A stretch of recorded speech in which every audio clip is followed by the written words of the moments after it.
You are listening to the Horse Radio Network, part of the Equine Network family. This is episode 691 of the Dressage Radio Show, official podcast of the United States Dressage Federation on the Horse Radio Network, brought to you by Kentucky Performance Products. On the show today, we will be talking about the new dressage tests to be used in 2023 with someone who helped write them, Nadine Schwartsman. After that, Anastasia Curwood promotes a great cause, Strides for Equality Equestrians. Lastly, Reese will bring a tip from her weekend of scribing.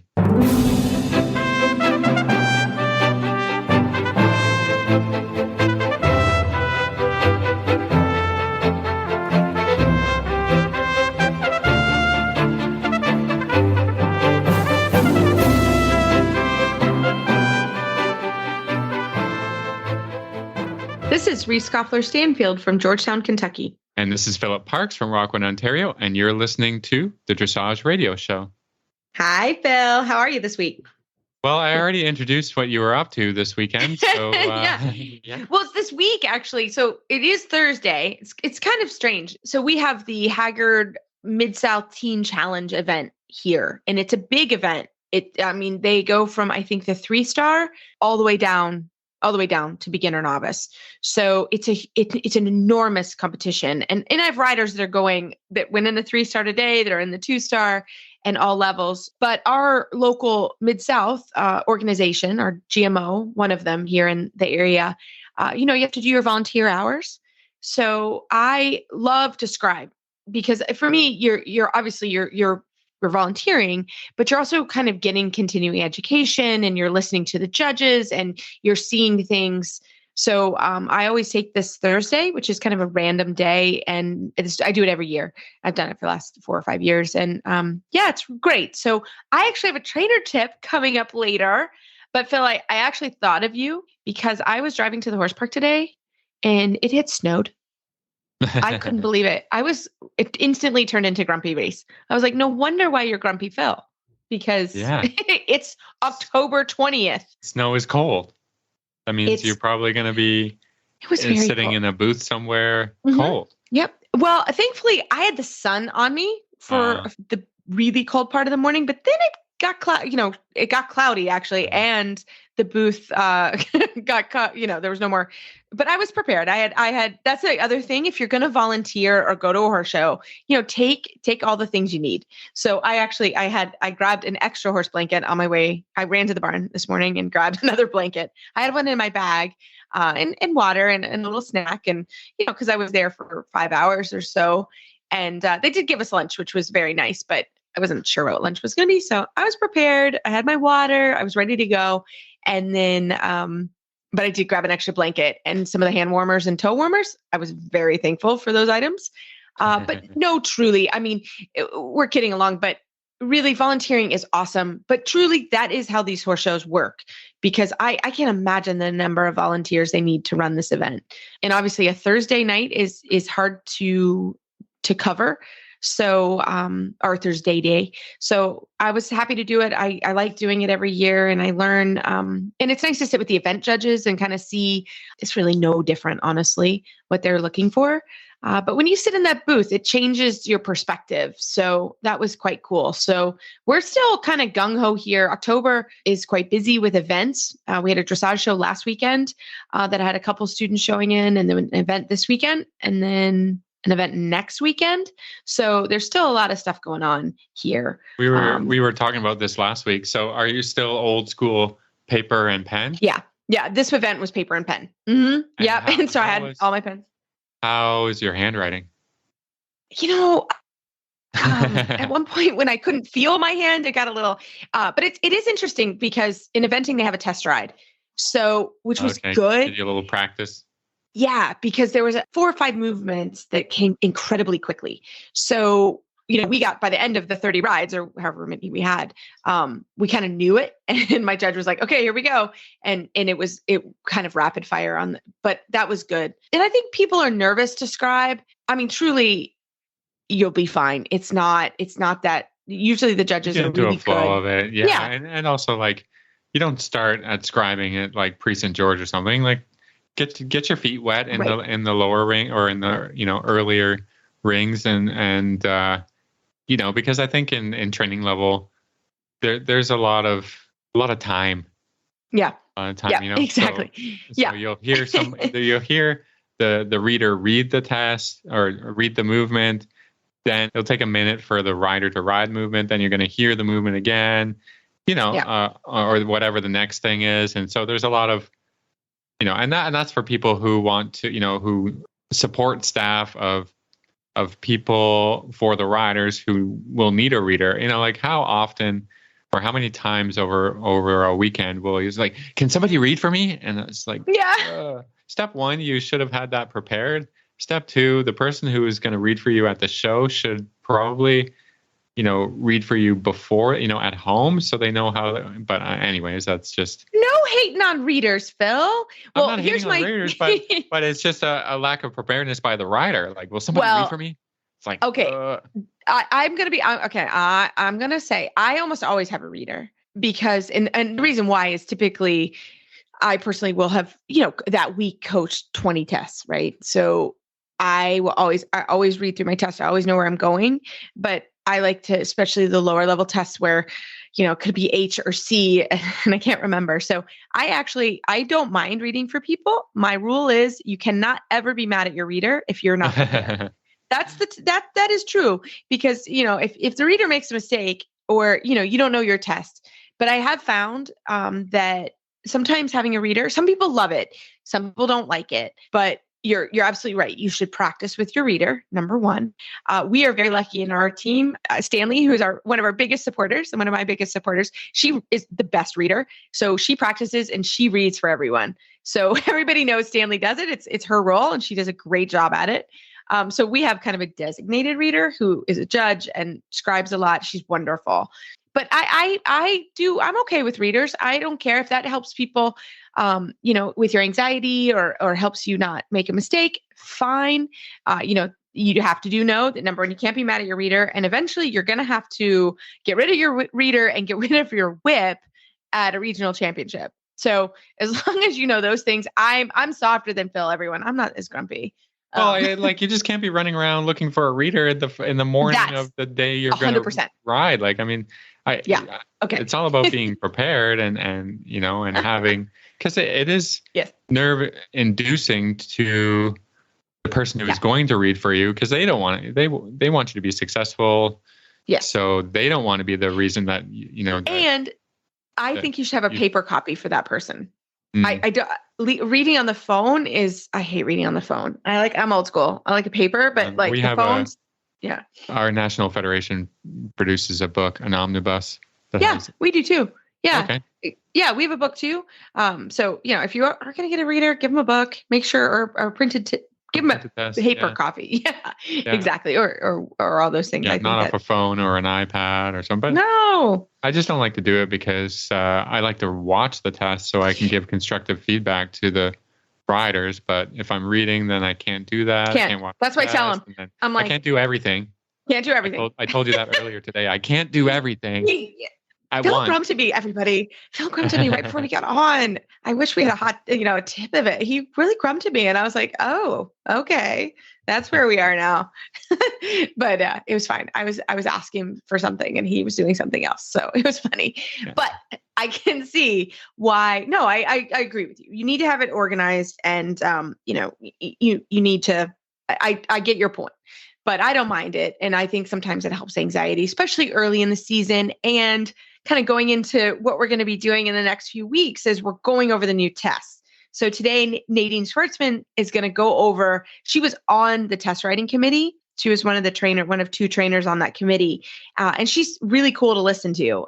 We've done our interview and I think you guys will really like it because it talks about some of the rationale and the things and how the tests evolve and the committee work. I mean, I can't imagine that was a lot of work on that committee. And so I think you'll really enjoy that. So we're going to have a commercial break from KPP and come back with Nadine and she's going to talk all about writing those tests. This Nutrition Minute is brought to you by Kentucky Performance Products, the company that simplifies your search for research-proven nutritional supplements at kppusa.com. The horse that matters to you matters to Kentucky Performance Products. Managing horses can be challenging. Each horse's personality affects the way he behaves and reacts to the world around him. Horses with certain dispositions can be at higher risk for developing health problems than others. High-strung or excitable horses are easily stressed, but so is the timid, quiet warrior. Stressed horses are more likely to develop digestive upsets that lead to colic, diarrhea, and ulcers. Nalox Advanced was specifically developed to support a digestive tract that is under stress. It sustains proper pH levels, reducing the incidence of ulcers and hindgut imbalances, while simultaneously supporting the healing of damaged tissues. Nalox Advanced supports the complete digestion of starches and sugars and sustains populations of beneficial bacteria. Make life a little easier on your sensitive horse and start him on Nalox Advanced today. To learn more about the ingredients in Nalox Advanced, visit Kentucky Performance Products at kppusa.com.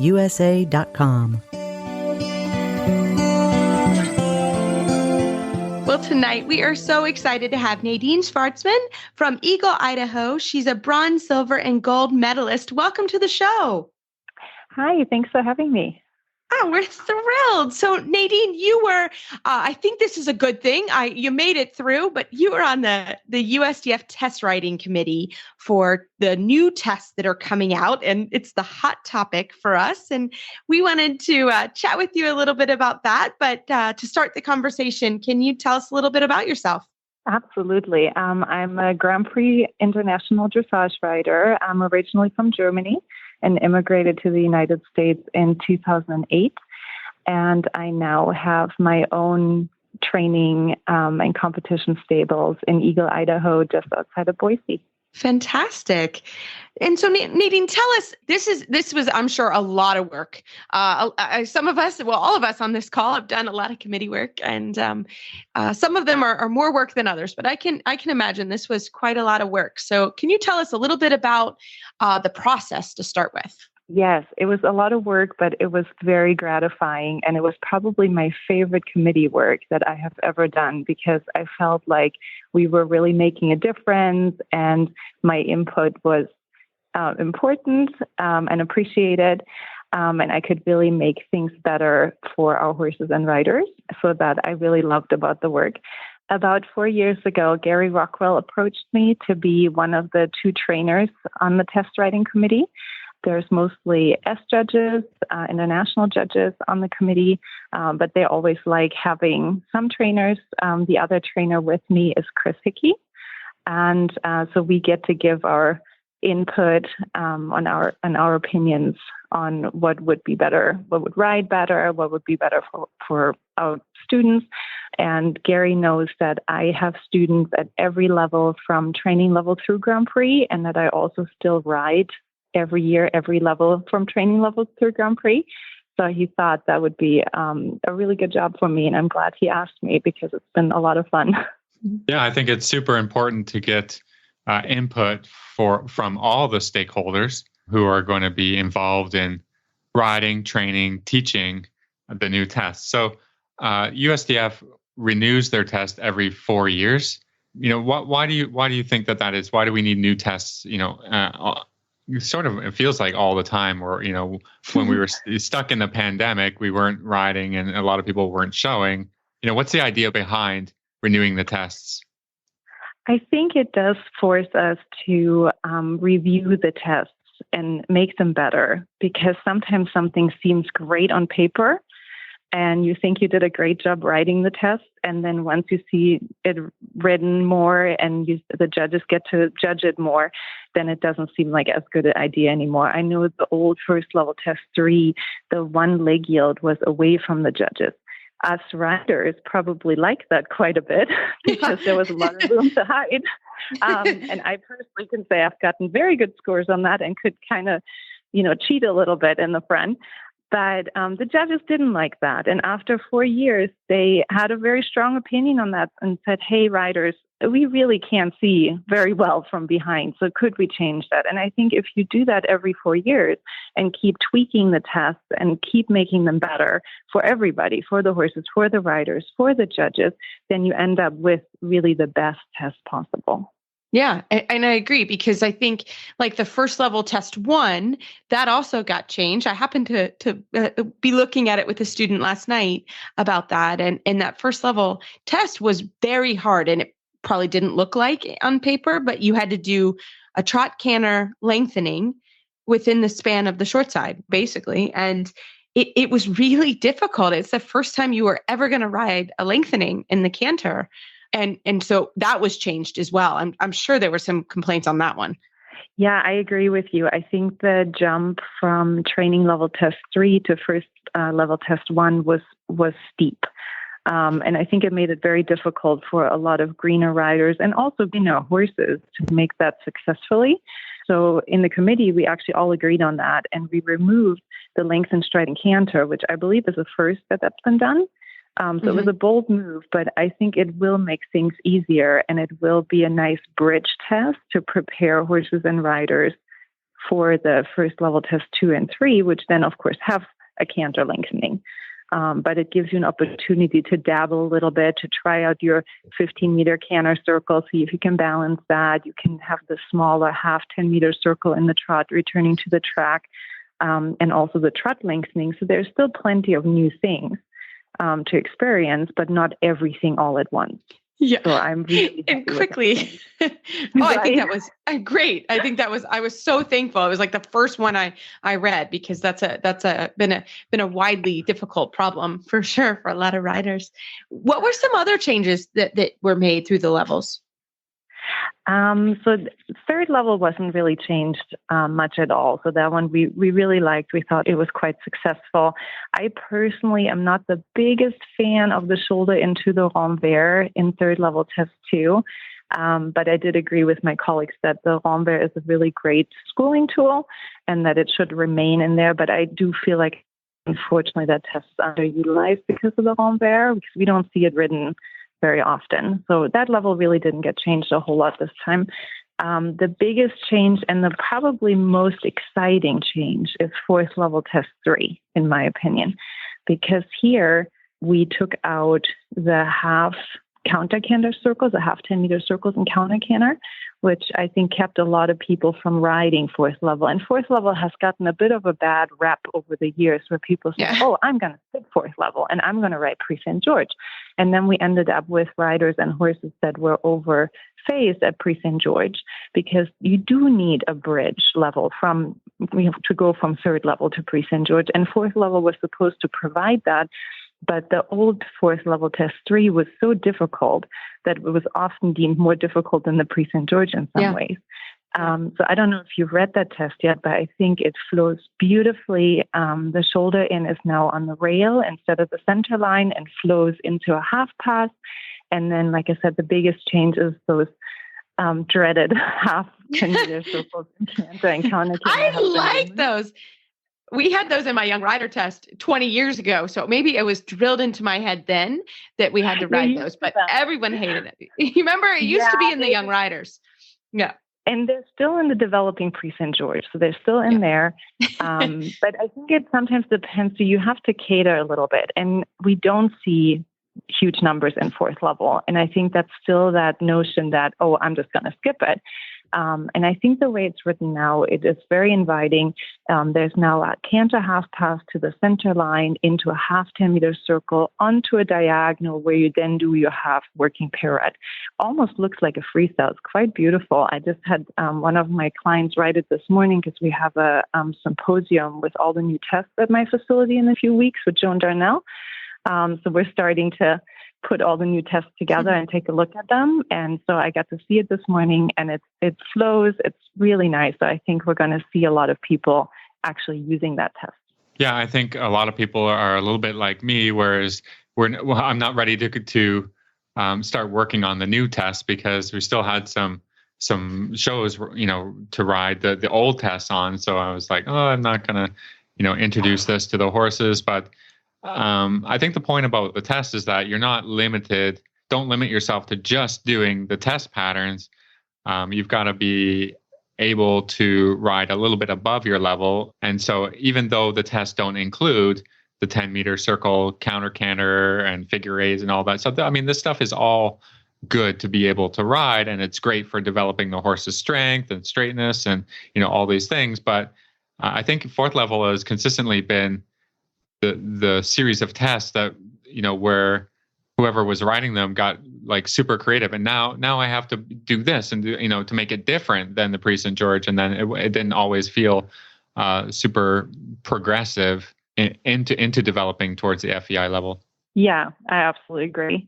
And Nadine and Phil, I think this is actually an interesting point, because I don't think just because they're new tests doesn't mean the old tests are bad, right? Yeah. So it's actually a good thing to keep both of them sort of, if you're, let's say, riding fourth level, don't necessarily throw out the half turns, right? That is something that's still good for that level. Or get where I'm going with this, and that is use all 4 or 3 of the tests, depending on what level you're doing. Use the tests from before, right? The new ones are great. Don't throw away the old ones. Yeah, I think that can bring also some variety to the work as you're training that level, right? Yes, I actually often pull the tests from Germany, so I stay a little bit up to date how they develop their tests over there, and I usually have all of their tests in the stables as well, and use pieces out of that in my training just to keep things more interesting in my lessons and in my own training as well. And then also look at the FEI pony tests, the children's tests, junior tests. They're intricate and they're quite difficult. And there are a lot of really nice movements in there that you can integrate in your everyday training. You're never going to show them. I mean, if you're any older than 21, you're not doing any of those tests anymore.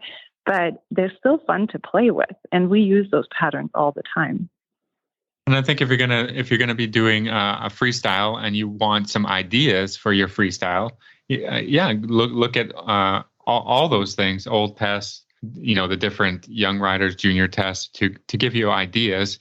Just make sure that if you're designing a freestyle, that you look at the directives and that you do not practice or put anything in that is not allowed into your pattern that may get you eliminated. If you've got something in there that's not at the level, then this is kind of a judge pet peeve.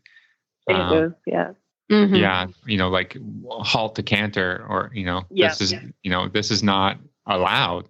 It's great to try to make interesting patterns and interesting movements, but there are things that will get you eliminated, and you can't say, oh, nobody told me or whatever. I mean, that's kind of the way it is, right?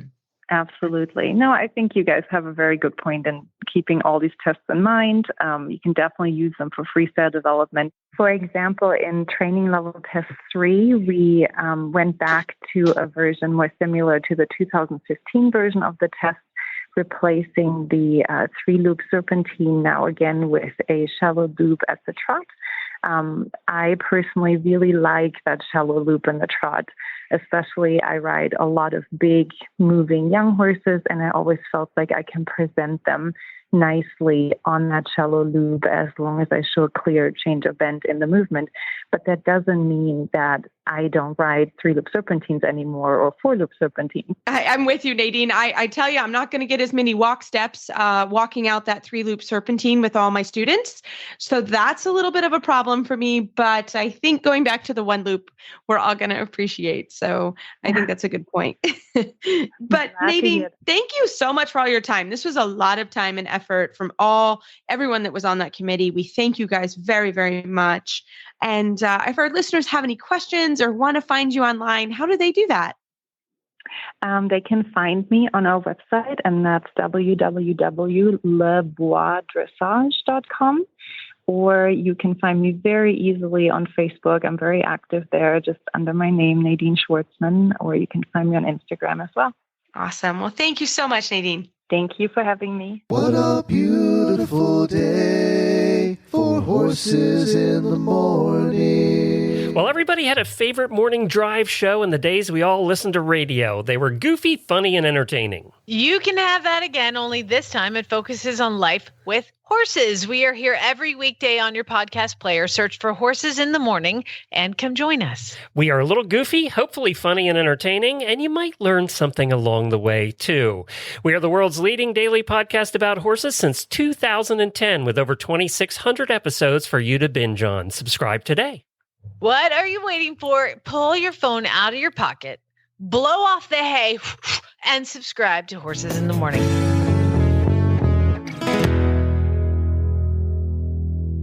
Well, tonight we are so happy to have Anastasia Curwood. She is the co-founder of Strides for Equality. She's a USDF bronze medalist. She's an author.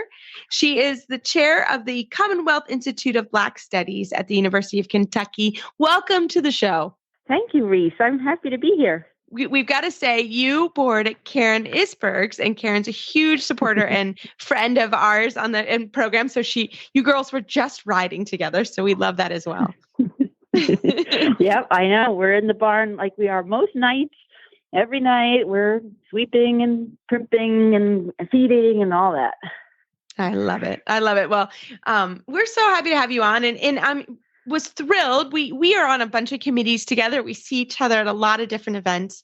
And tell us a little bit about Strides for Equality. And because I'm really excited, I'm part of the online fundraising auction. And so we wanted to kind of shed some light and have you tell us about it. Well, I'd love to. So Strides for Equality Equestrians was founded in the summer of 2020.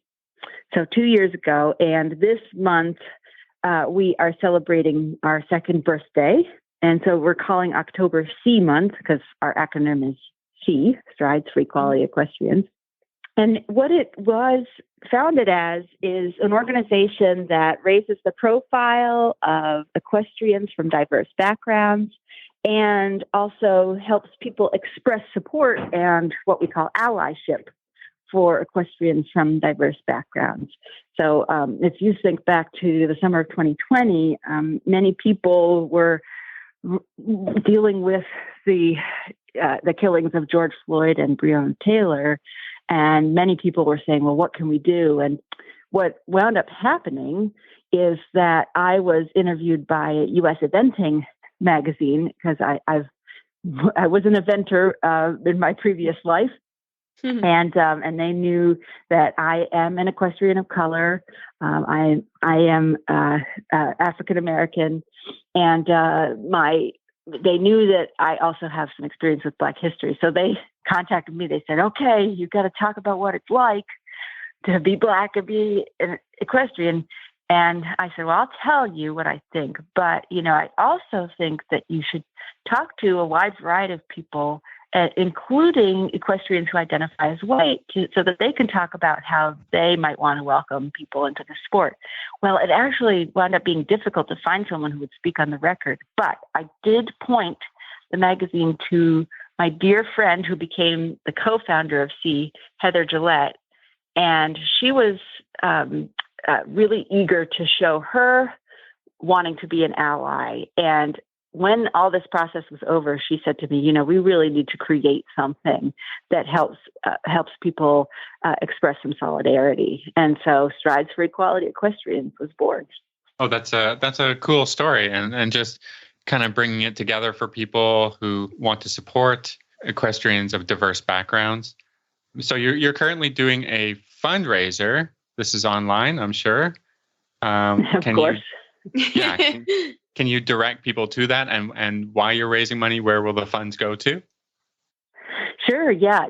So the easiest way to get to the fundraiser is on our website, stridesforequality.org, or on Facebook, Strides for Equality. And you'll see our logo, which is a purple galloping horse. So what we envisioned initially was simply raising funds, having people express their support, and everybody got a pin for any donation. And then we were compiling all the donations and giving them to various equestrian access programs around the country. And so that was the model that we started with. And then what happened was that we telegraphed our intentions, and people started bombarding us with ideas. So now what we have is a program for professional pathways. We've had several high-profile event riders up to this point donate their time or have a sponsor donate time with a particular trainer. And so we have scholarships that are called Ever So Sweet scholarships that are all expenses paid, 2 months experiences in a professional eventing barn. So the farrier, the lessons, the entry fees, the trailering, the board, everything is covered. And we have been able so far to award the scholarship to 3 very deserving and brilliant young equestrians of color. And so we are supporting that. We are also supporting mini camps with other riders, and we're supporting education. So opportunities for us to travel and talk about our work. So what we always have the donate button on the site, but what we really wanted to do was to get our friends involved. We've built up friendships over the years. Kentucky Performance Products is one of them, and Eventing Nation is another one of them. We have a number of sponsors. Correct Connect is another. And so multiple friends of ours came through with items. I should say that Reese is also one of the donors. Reese donated a lesson, which is either virtual or in person in Kentucky. Yes. So if listeners have always wanted to ride with Reese and just needed an excuse to it. Do it, this is it. This is it. So you can, I'm excited for that. Yeah. And whether you're here or anywhere in the world, really, you could do your virtual lesson and support Strides for Equality at the same time. And so, it's just, we have so many ideas to implement. We have not as much funding to implement them. And so we are just wanting to both raise our profile and raise some funds so that we can keep our work going.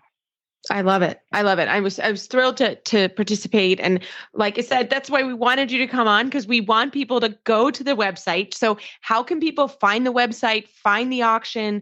I mean, when you look at the website, the amount of programs, even with the little bit of funding you have, is amazing. So if we can just increase that funding and let you girls run even farther with it, that would be amazing. So how can they find that online? Yeah. You're right. A little bit goes a long way. Yes. And so stridesforequality.org has a link to our blog post, which has a link to the Facebook auction, and the auction is literally on Facebook. If you are on Facebook, I'm guessing a lot of listeners might be, you can just directly on Facebook go to Strides for Equality. And again, look for our purple running horse. And what you'll see is you'll see an announcement with some instructions of how to bid. So that can tell you how to bid. But I can also tell you that you should click on our photo albums. And there are photos of each of the prizes that you can win in the auction. We have everything from a bucket of summer games to a golf excursion that's worth $2,000. And it's in Philadelphia. It was donated by some friends of C in Philadelphia. And so all you do is you just go to the photo and put a comment there. And that's your bid. So if you, I think the starting bid for the golf outing is $500. The starting bid for the summer games was, I think, $35, but sorry, it's already gone past. I think it's already gone past that, but still, you can get in there. And remember that when you are placing a bid, you are directly supporting Strides for Equality. So even if you wind up, paying a little bit more than retail, every dollar goes to the cause. And we are not yet a 501c3, but we use the U.S. Eventing Foundation as a sponsor 501c3. And so you are donating to a charitable organization through the USEA Foundation. So, just bid the stuff up. If you really want it, get in a bidding war. Let's make some money. I love it. I love it. And Anastasia, you're also an author. So we wanted to plug your book as well. Can you tell us about your book? Yeah, sure. And by the way, you can bid on my book. I was a donor to the auction. A signed copy now we're talking. Of my upcoming book. There is a bidding war going on. Good. I love a bidding war. I love a bidding war. Everybody, let's do a bidding war on my lesson. Let's go. There's nothing more that I like to hear. Bidding war. I'm like, yes, buddy. I love it. So tell us about your book. Yeah. So the book is a biography of Shirley Chisholm. And Shirley Chisholm, some people remember her, but a lot of people have forgotten that 50 years ago, she was a Black woman who ran for president. And people sometimes think that Obama maybe was the first Black person and Hillary Clinton was the first woman. But actually, there were others before them because people tend to have a short memory. And this woman, Shirley Chisholm, ran for president in 1972. So about 50 years ago to the day almost. And she was born in New York, in Brooklyn. She was the daughter of immigrants from Barbados. And her story is incredibly inspiring. She basically came up from a working class background, and she became a New York State Assemblywoman in the 60s. And then she became a U.S. Congresswoman. And she was the first Black Congresswoman to serve in this country. And she served in Congress for 14 years, but in the meantime, she ran for president. And she said, somebody has to do it. Somebody has to start us out, and somebody has to break down these barriers. And I think it's going to be me. And so she's just a really charismatic figure. And I did my best. I am an academic. I did my best to write a book that would be exciting to read, or at least mildly interesting. So I hope it's readable. What's more exciting than history? The truth, I know it's phenomenal. Yes. It's phenomenal. Well, Anastasia, thank you so much for your time and your passion. We love it. And again, everyone go to the Strides for Equality. StridesForEquality.org. And let's get this auction going. So thanks so much, Anastasia, for your time. We appreciate it. It's been a pleasure. It's been fun talking to you guys. And thanks so much for sharing our stories.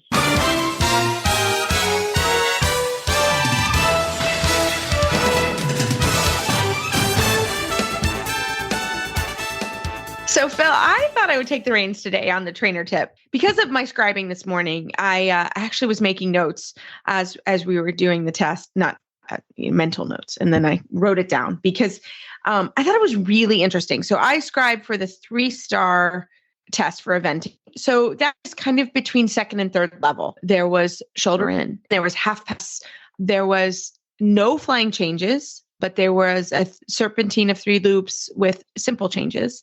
So kind of between second 3 and third 1 is kind of the level of the test, just so everybody kind of were on the same page. So one of the things that was really interesting was number 1, the center line, right? They did not halt on the center line. They came in and they did a canter to trot transition. So it's a little bit different. But so they entered in canter? They entered in canter and they did not halt. But they very much had to do a transition on the center line. And you could tell the riders that came in and were really ready for that transition. So it'd be similar to a halt transition. They had to trot, but the straightness was huge, right? I mean, they nailed every rider if they weren't straight. So that was number 1. And that was very much a movement that they could have practiced. And then the second one was the shoulder in. Out of 30 rides, we maybe saw 2, maybe 3 good shoulder ins. So really pay attention. Now we were on the side, so it's a little bit hard to see, from C, it would have been a different angle, but we could see a lot of neck in. I saw more neck in than I actually saw shoulder in. And the riders just got killed on that. And again, this is not their first time doing the shoulder in. So that was interesting. So be very careful when you do that, and almost even give a little bit on the inside rein to show the side judge that you're not pulling on it. Because that was pretty consistent, was that it was neck in, and the judge hated that.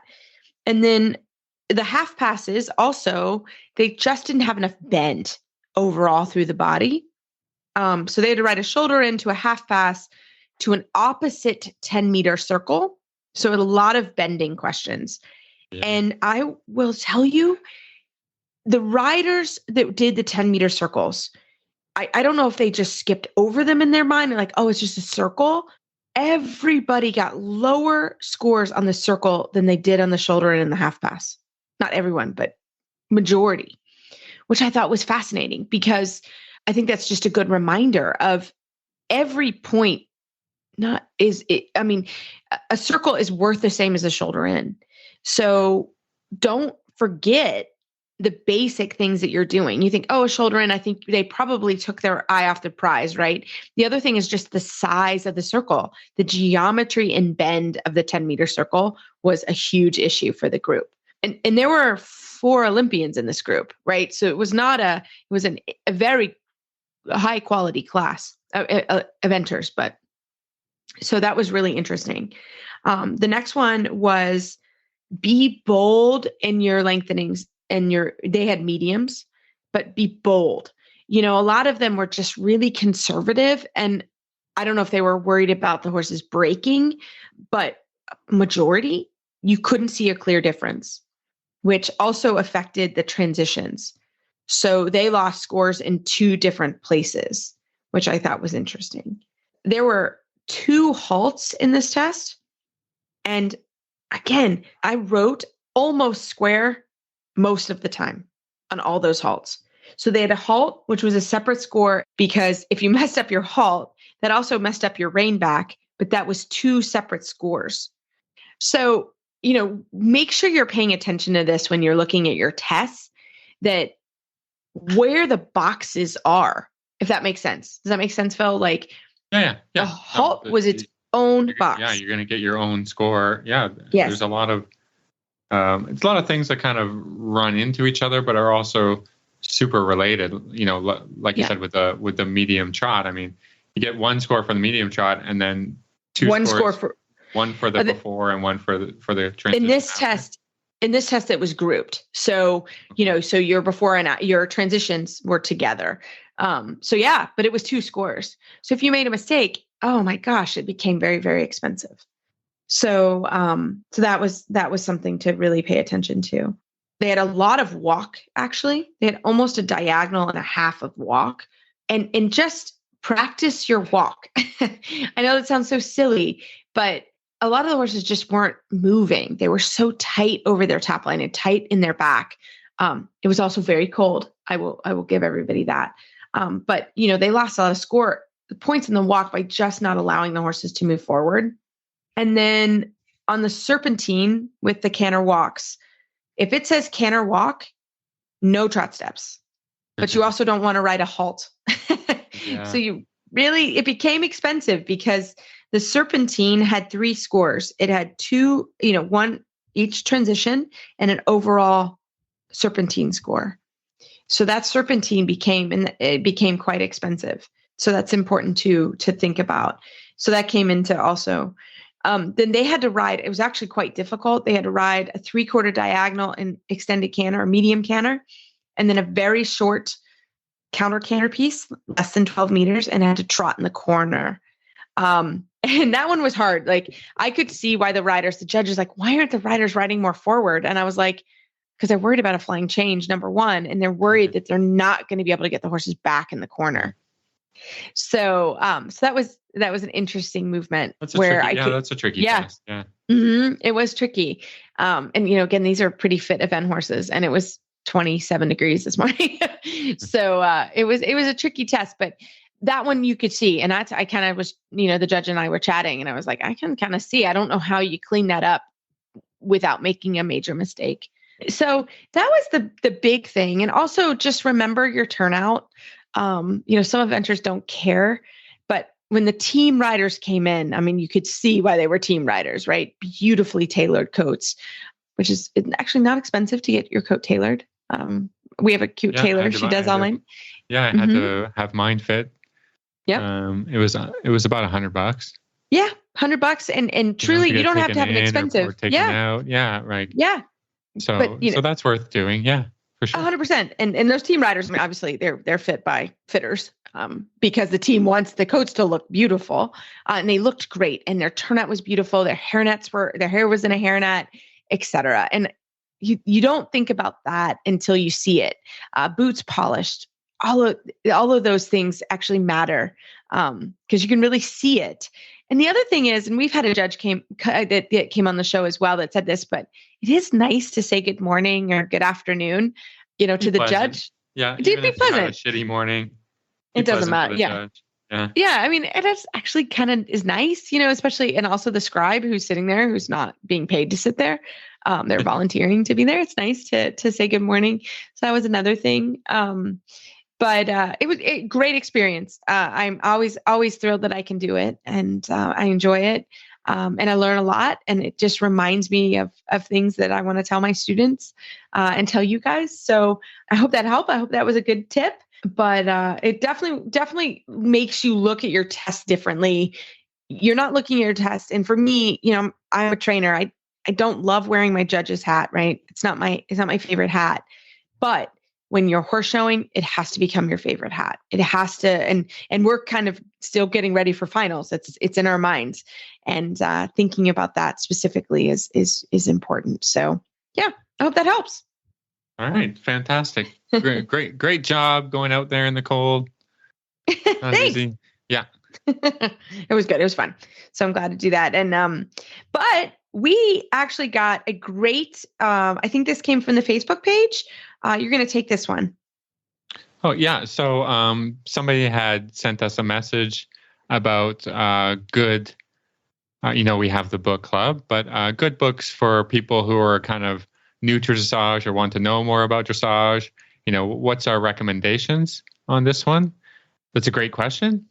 I always turn back to one of my first, we talked about this with Martha from Trafalgar Square, about one of my first books that I think I got it as a Christmas present or something when I was 12 or whatever. But Sally Swift's book, Centered Riding. Is it Centered Riding or Centered Rider?